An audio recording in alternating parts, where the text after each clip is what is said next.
Good morning mga kabunskit. Ayan, good morning Luzon, Visayas, Mindanao. Ayan, good morning. Ayan, nandito tayo ngayon sa bagong site natin mga idol.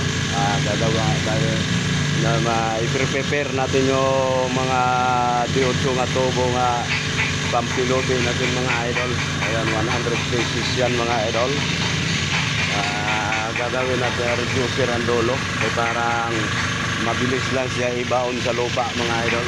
Bubuhusan natin. Pag makabaon na to, buhusan natin to dito mga idol.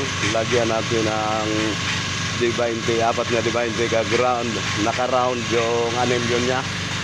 Ayan, ito yung pambaon sa lupa. Ayan, ang gagawin natin ngayon mga idol, building work para magawa ng mga reducer mga idol. Ayan, pasensya na kamo kay medyo maingay dito kasi wala pa kaming power dito. For application muna kami sa electric cooperative mga idol. Ayan. Kaya ang pasinguna namin ginamit ay yung di makina namin yung welding machine mga idol. Alright. Tara mga idol, titingnan natin na nag-welding ba.